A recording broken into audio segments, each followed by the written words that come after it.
draw them on your model. And it's kind of like painting. Every time you want to add, you have to dip your paintbrush back into the paint can. So that's what it is over here on the left. When we select preview, we're able to do some different things that maybe we did when we did it refractory. If we don't want our internal finish line to be so wide, we can adjust that and pull our internal finish line back. And also we can rotate our pattern. If you like the diamond shape, use your squares to rotate them.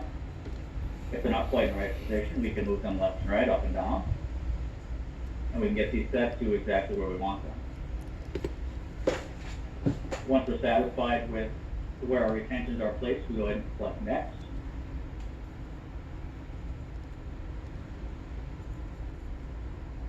If we were doing an upper framework, we'd select one of these. For us, we're doing a lower, we're going to do a standard bar. And we'll go ahead and just draw our dots and place our bar wherever we want that.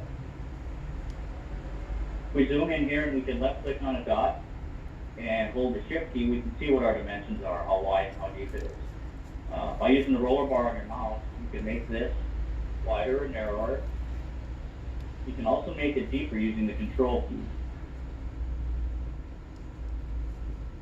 And if you want to make the entire bar wider or narrower, hit Shift and Alt, and Control and Alt to make the entire bar wider or narrower.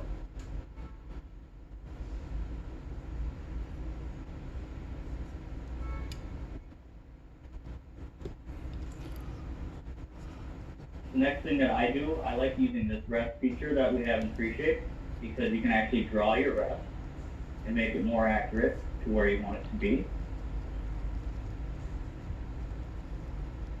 There is, in the next step, an area where you can place rest, but I prefer doing it this way. If you make a mistake, right click delete. Again, it's because you can be more accurate. Doctors don't always have the perfect rest preparations on these teeth, so we can actually fill it in.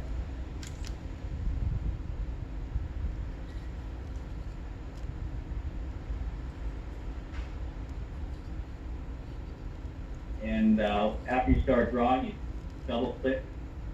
The left click is what we're using. And that will close your line.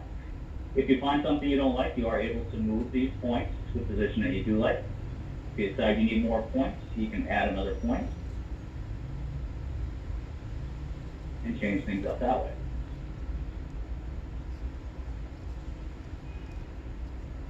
The next step we'll get into, we'll add our clasp. Preshape has a wide variety of clasps. You can get different kinds added to your system. If you contact your reseller, they should be able to do that to you. I prefer using the G clasp on these. We start at our minor connector and bring our clasp around towards where your undercut is. Here again, you just double click to finish making your clasp. One thing that I found I like to do is take these and make them just a little bit larger. We'll go back, dip our paintbrush in,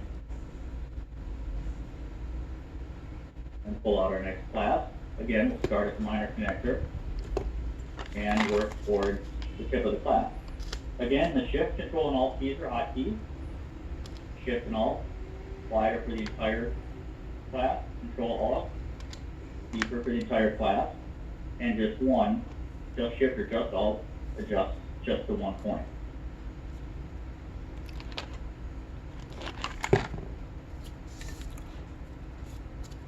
If you do make a mistake, or if you don't like the way you have things, again, you can pull each point separately. You shape them the way you want.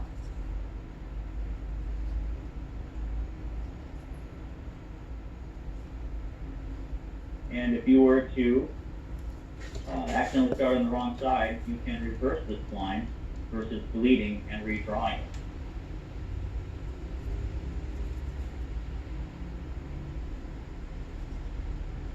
If you needed another minor connector in another area, you can go ahead and select the minor connectors from here.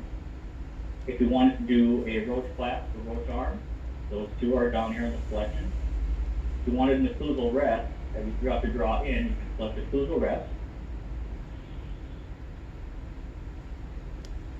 and draw it in where you need it.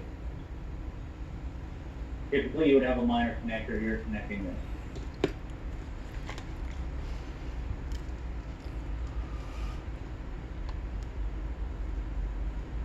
The next step we get to do, in 3Shape we get two options to smooth, add, or subtract wax.